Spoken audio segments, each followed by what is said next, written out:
အားလုံးပဲမင်္ဂလာပါပြန်လဲတွေ့ရတဲ့အတွက်အထူးပဲဝမ်းသာတယ်ဒီနေရာကနေအတူတူကနှုတ်ကပတ်တော်ကိုပြန်လဲပြီးခံယူရအောင်ဒီနေ့မှာကျွန်မဘယ်နှုတ်ကပတ်တော်ထဲကနေပြောပြချင်လဲဆိုရင်စာလံနံပါတ်61ထဲကအကြောင်းအရာလေးနဲ့အတူတူကကျွန်မခွန်အားပေးချင်တာဖြစ်ပါတယ်အဲ့တော့စာလံ61ထဲကိုကျွန်မတို့ဖတ်ကြည့်တဲ့အခါမှာအရင်ပဲခွန်အားရတယ်ကျွန်မဒီအရာကိုနှုတ်ကပတ်တော်ပြင်တဲ့အခါမှာဘုရားသခင်ကကျွန်မကိုအထူးပဲစကားပြောတယ်ကျွန်မအရင်ပဲကောင်းကြီးရတယ်ဆိုဒီမှာနားထောင်တဲ့ညီကိုမောင်နှမတွေလည်းအထူးပဲကောင်းကြီးရမယ်လို့ကျွန်မယုံကြည်တယ်စာလံနံပါတ်61အငယ်1မှာပြောလဲဆိုရင်အမြင့်ဆုံးသောဖယားဤခွဲကာယာဌာနတော်၌နေတော်သူသည်အနန္တတကိုးရှင်ဤအရေးကိုခိုးရလိမ့်မည်လို့ပြောတယ်ဒီနေရာမှာဖယားသခင်ကိုဖော်ကျူးထားတယ်ဘယ်လိုမျိုးဖော်ပြထားလဲဆိုအမြင့်ဆုံးသောဖယားလို့ဖော်ပြထားတယ်အဲ့တော့ကျွန်တော်တို့ကိုးကွယ်တဲ့ဖယားသည်အမြင့်ဆုံးသောဖယားသခင်ဖြစ်ပါတယ်ဘုရင်တကာတို့ရဲ့ဘုရင်ဖြစ်တယ်အရှင်တကာတို့ရဲ့ရှင်ဖြစ်ပါတယ်ဟာလေလုယာအဲ့လိုမျိုးကြီးမြတ်တဲ့ဖယားကိုသင်နဲ့ကျွန်မကပိုင်ဆိုင်ခွင့်ရနေတာဖြစ်တယ်တော့ထိုဖယားရဲ့ခွဲကာယာဌာနတော်မှာနေတော်သူကတဲ့အနန္တတကိုးရှင်ရဲ့အရေးကိုခိုးရလိမ့်မယ်လို့ပြောတယ်ပြီးတော့ထပ်ပြီးပြောတဲ့အရာကထာဝရဘုရားသည်ငါခိုလုံရာငါဤရဲတိုက်ငါကိုးစားသောဘုရားသခင်ဖြစ်တော်မူသည်ဟုငါပြောဆို၏လို့ပြောတယ်။ဒီနေရာမှာတွေ့ရတဲ့အရာကဘုရားသခင်ကငါခိုလုံရာငါဤရဲတိုက်ငါကိုးစားသောဘုရားသခင်ဖြစ်တော်မူ၏ဟုငါပြောဆို၏။ကျွန်တော်တို့ရဲ့နေ့တိုင်းမှာဘုရားသခင်ကြီးမြတ်ခြင်းကိုပြောထုတ်နေဖို့လိုအပ်တယ်။ဘုရားသခင်ရဲ့ကျေးဇူးတော်ကိုရေတွက်ချီးမွမ်းဖို့လိုအပ်တယ်ဒီနေရာမှာကျမတို့အငယ်နှစ်မှာတွေ့ရတဲ့အရာကကျမတို့ကိုယ်တိုင်ကြွေးကြော်ပြီးမှနှုတ်ကနေပြောထုတ်ဖို့လိုအပ်တယ်ဆိုတဲ့အရာကိုမြင်တွေ့ရတယ်။နေ့တိုင်းမှာဝန်ခံပါဘုရားသခင်သည်ကျမရဲ့ရဲတိုက်ဖြစ်တယ်ဘုရားသခင်ဒီကျမကိုးစားတော့ဘုရားဖြစ်တယ်ဆိုတဲ့အရာကိုနေ့ရက်တိုင်းမှာကျမတို့ကဝန်ခံနေဖို့လိုအပ်တယ်ပြောထုတ်နေဖို့လိုအပ်တယ်အာမင်ဟာလေလုယာအဲ့တော့ကျမတို့လောကရေးရာကိုပဲနေ့တိုင်းမှာဝန်ခံနေလို့မရဘူးဘုရားသခင်ပြောထားတဲ့နှုတ်ကပတ်တော်ထဲကအကြောင်းအရာတွေကိုကျမတို့နှုတ်နဲ့ဝန်ခံနေဖို့ရန်အတွက်အရင်မဲ့အရေးကြီးတယ်အငယ်3မှာကျမတို့ဆက်ပြီးကြည့်မယ်ဆိုရင်အကယ်စင်စစ်မုတ်ဆိုဤကြော့ခွင်းနဲ့၎င်းတေသက်သောအနာနဲ့၎င်းတင့်ကိုကင်းလွတ်စေတော်မူမည်အတောင်တော်အမွေးနဲ့ဖုံးအုပ်တော်မူ၍အတောင်တော်အောက်၌သင်သည်လုံခြုံစွာနေရလိမ့်မည်သစ္စာတော်သည်သင်ဤဒိုင်လွှာဖြစ်လိမ့်မည်ကျမတို့အခုချိန်မှာကျမတို့ရဲ့ဘေးပတ်ဝန်းကျင်ကိုကြည့်မယ်ဆိုရင်တော့ကျမတို့မသိနိုင်တဲ့ယောဂဆိုးတွေမြောက်များစွာရှိတယ်ကျမတို့လုံခြုံတဲ့နေရာဆိုတာမရှိဘူးဖြစ်တယ်။ဒီနေရာကလုံခြုံလိမ့်မယ်ဆိုပြီးအဲ့လိုမျိုးကျမတို့လုံခြုံနိုင်မဲ့နေရာလုံးဝမရှိဘူးဖြစ်တယ်။ဒါပေမဲ့ဒီကျမ်းစာထဲမှာပြောထားတဲ့အရာကအတောင်တော်အမွှေးနဲ့ဖုံးအုပ်တော်မူ၍အတောင်တော်အောက်၌သင်သည်လုံခြုံစွာနေရလိမ့်မည်။လုံခြုံတဲ့တနေရာတော့ရှိတယ်။အဲ့ဒီနေရာကဘုရားသခင်ရဲ့မျက်မှောက်တော်ဖြစ်တယ်။ဘုရားသခင်အတူပါရှိတဲ့နေရာမှာဒီနေ့သင်နဲ့ကျမကလုံခြုံစွာနဲ့အသက်ရှင်နေထိုင်ခွင့်ရနေတာဖြစ်တယ်။ကျမတို့ရှိတဲ့နေရာကလုံခြုံနေလို့တော့မဟုတ်ဘူးဖြစ်တယ်ကျမတို့ဘာကြောင့်မလို့ဒီနေ့ဒီချိန်ထိအထီးကိုက်မရှိဘဲနဲ့နေထိုင်နေနိုင်တာလဲဘာလို့ဖခင်ကျေးဇူးတော်ခံစားနေရလဲကျမတို့ရှိတဲ့နေရာကကောင်းနေလို့မဟုတ်ဘူးကျမတို့နေထိုင်တဲ့နေရာတွေကျမတို့အိမ်တွေကအဆင်ပြေနေလို့မဟုတ်ဘူးနေရာတွေကြောင့်အိမ်တွေကြောင့်လုံခြုံနေတာမဟုတ်ပါဘူးဖခင်သခင်ဒီကျမတို့နဲ့အတူပါရှိနေတဲ့အတွက်ကျမတို့ကလုံခြုံမှုကိုခံစားနေရတာဖြစ်ပါတယ်ဟာလေလုယာအဲ့တော့အဓိက point ရပါလေဖခင်သခင်နဲ့အတူပါရှိနေဖို့အရေးကြီးတယ်ဆိုတဲ့အရာကိုကျမတို့အငယ်3နဲ့4မှာတွေ့ရတာဖြစ်တယ်သစ္စာတော်သည်သင်ဤဒိုင်လွှာဖြစ်လိမ့်မည်လို့ကျမတို့ကိုပြောတယ်အဲ့တော့အငယ်9မှာဗာပြောလဲဆိုရင်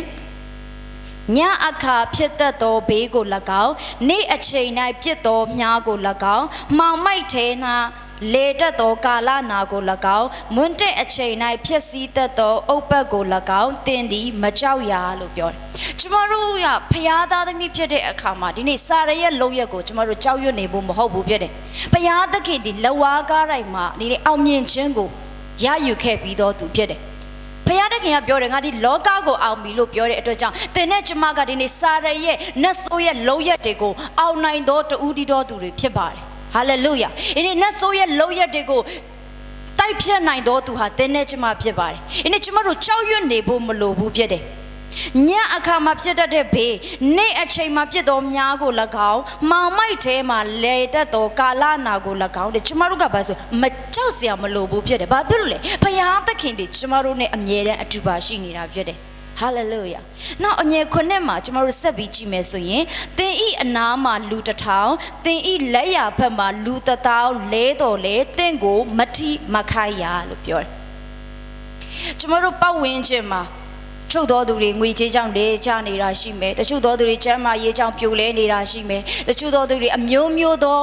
ပြဿနာတွေကြောင့်ကျမတို့ရဲ့ဘေးပတ်ဝန်းကျင်ကိုကြည့်မယ်ဆိုရင်တော့ပြိုလဲနေတာတွေ့ရပါလိမ့်မယ်ဒါပေမဲ့သင်နဲ့ကျမကဒီနေ့ဒီချိန်ထိယနေ့အထိခိုက်မရှိဘဲနဲ့ယနေ့ကျမ်းမာစွာနဲ့ယနေ့ဝမ်းမြောက်စွာနဲ့ငြိမ်သက်ခြင်းနဲ့စိုးရိမ်ခြင်းမရှိဘဲနဲ့နေထိုင်နေနိုင်တာဒီယနေ့ဘုရားသခင်ကောင်းမြတ်နေလို့ဖြစ်တယ်ဘုရားသခင်ကကျမတို့ကိုအလွန်ပင်ချစ်နေလို့ဖြစ်ပါတယ်ဟာလေလုယာမိတ်ဆွေယေရှုတော်ချီးမွမ်းရအောင်ဘုရားကောင်းမြတ်ခြင်းတွေကိုဒီနေ့ပြန်ပြီးမှရေတွက်ကြည့်ရအောင်ဘုရားသခင်ရဲ့သင်နဲ့ကျမကိုအလွန်ပင်ချစ်တော်ဘုရားဖြစ်ပါတယ်ဟာလေလုယာအဲ့တော့ကျမတို့အငယ်၈ကိုဆက်ကြည့်မယ်ဆိုရင်သင်သည်ကိုမျက်စိနဲ့ကြည့်၍မတရားသောသူတို့၌ရောက်ရသောအပြစ်ကိုမြင်ယုံမျှသာရှိလိမ့်မည်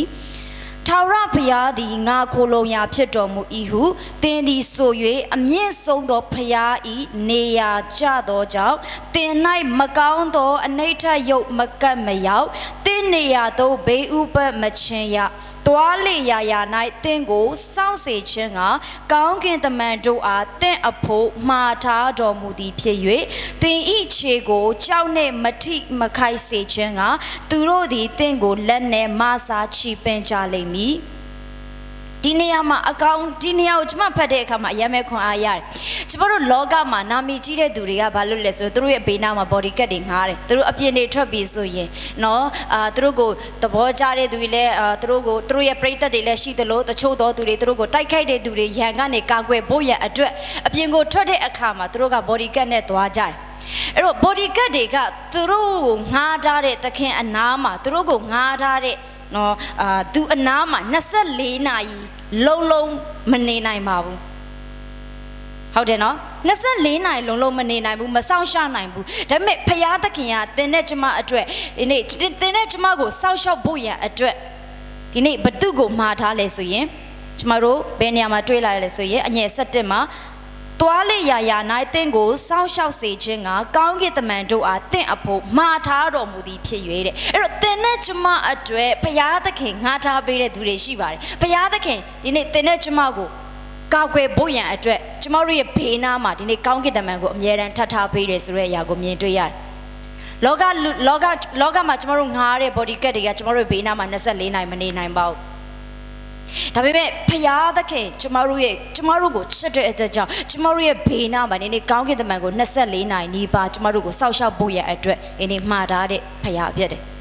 အဲ့တော့သင်အနားမှာသင်တယောက်တည်းမဟုတ်ဘူးဖြစ်တယ်သင်အနားမှာသင်ကိုကူညီမဲ့သူတွေကောင်းကင်တမန်ရှိတယ်သင်ကိုမဆာမဲ့ဖယားလည်းရှိတယ်ဟာလေလုယာအဲ့တော့ကျမတို့ဘာကိုအားငယ်နေရမှာလဲဒီအချိန်ဒီကာလတွေကိုကျမတို့ဘာကြောင့်မလို့စိုးရိမ်နေရမှာလဲဟာလေလုယာဒီဖယားသခင်ကကျမတို့နဲ့အတူပါရှိတာဖြစ်တယ်အာမင်ဆက်လက်၍ကျွန်မအငယ်73ကိုဖတ်ချင်တယ်သင်သည်ရှင်သိမ့်နှင့်မွေဆိုးတို့အပေါ်မှာကြော်သွား၍ရှင်သိမ့်ပြိုနှင့်နဂါးတို့ကိုခြေဖြင့်နင်းလိမ့်မည်ကျွန်မတို့ကဒီနေ့ရန်သူကိုအောင်နိုင်တော်သူဖြစ်ပါတယ်ရန်သူကိုအောင်နိုင်တော်သူကိုရန်သူကိုအောင်နိုင်ဖို့ရန်အတွက်အခွင့်အာဏာကိုဘုရားသခင်ကကျွန်မတို့ကိုထည့်ပေးထားတယ်ဖြစ်တယ်ကျမတို့ကိုးကွယ်တဲ့ယေရှုကိုယ်တိုင်ပင်လေဒီနေ့အရာအားလုံးကိုအောင်မြင်ခဲ့တာဖြစ်တယ်။တည်ခြင်းကိုအောင်မြင်ခဲ့တယ်။ဟာလေလုယာ။ဒီနေ့ဖခင်ကထိုအခွင့်အာဏာကိုလည်းကျမတို့ကိုပေးထားတယ်။ကျမတို့အသက်တာမှာဒီနေ့မကြော်လွားနိုင်တဲ့အရာတွေမလုံနိုင်တဲ့အရာတွေဒီနေ့ဖခင်ကကျမတို့အနားမှာအမြဲတမ်းရှိတယ်ဆိုတာကိုသတိရပါ။အမြဲတမ်းယုံကြည်ခြင်းကိုပြန်မြင့်တင်ပါအမြဲတမ်းကိုစိတ်ချမှုရှိပါအမြဲတမ်းဖခင်ပေါ်မှာစိတ်ချမှုရှိပါဖခင်ကိုအားကိုးပါဟာလေလုယာဖခင်သခင်ကကျမတို့ရဲ့အနားမှာအမြဲတမ်းရှိတာဖြစ်တယ်အာမင်နောက်ထပ်အငယ်14မှာဗာပြောလဲဆိုရင်သူသည်ငါကိုချစ်တော်ကြောင့်သူ့ကိုငါကယ်နှုတ်မည်ငါဤနာမကိုတည်တော်ကြောင့်သူ့ကိုငါချီးမြှောက်မည်သူသည်ငါကိုခေါ်သောအခါငါထူးမည်ဒုက္ခခံရသောအခါသူ့ဘက်မှငါနေ၍ချမ်းသာပေးမည် သူဤဘုံကိုလည်းထင်ရှားစေမည်ဒီနေရာမှာကျမတို့လုံရမယ့်အရာကိုကျမတို့ဖော်ပြထားတယ်သူဒီငါ့ကိုချစ်သောကြောင့်သူ့ကိုငါကယ်နှုတ်မည်ကျမတို့လုံရမယ့်အရာတော့ရှိတယ်အဲ့ဒီအရာကဘာလဲဆိုဖခင်ကိုချစ်ဖို့ရန်အတွက်လိုအပ်တယ်ကျမတို့ဖခင်ကိုချစ်ဖို့ရန်အတွက်လိုအပ်တယ်ကျမတို့ဖခင်ကိုချစ်တဲ့နှလုံးသားတွေကတခါတလေမှာညော့နေသွားတတ်တယ်ဆက်ဆက်ကျမတို့ပြောင်းလဲတဲ့အခါမှာကျမတို့ဖခင်ကိုချစ်တဲ့အခါမှာအယူမှုချစ်ကြတယ်ကိုယ်ွယ်တဲ့အခါတွေမှာမျက်ရည်ကျပြီးမှစက်ကတ်တယ်ဟုတ်လားကျမတို့နှုတ်ကပတ်တော်တွေဆိုအယူမှုဆွဲလန်းကြတယ်နှုတ်ကပတ်တော်တွေဆိုအာရပါရနားထောင်ကြတယ်ဒါပေမဲ့ကြာလာတာနဲ့အမျှကျမတို့ရဲ့ခရစ်ယာန်အသက်တာကယို့ယွမ်းလာတယ်ကျမ်းစာဖတ်ဖို့ရန်အတွက်ပြင်းလာတယ်ဖခင်နဲ့အချိန်ယူဖို့ရန်အတွက်နှောင့်နှေးမှုတွေဖြစ်လာတယ်အချိန်မပေးချင်တော့ဘူးအဲ့ဒါကဘာလဲဆိုဖခင်ကိုချစ်တဲ့မေတ္တာကဒီနေ့ညော့နေသွားတာဖြစ်တယ်ဒီကျမအားပေးခြင်းနဲ့ကျမတို့ပြန်ပြီးမှဖခင်နဲ့ကျမတို့ဂျားကဒီနေ့ချစ်ချင်းမြတ်တာကိုပြန်လဲပြီးတိဆောက်ရအောင်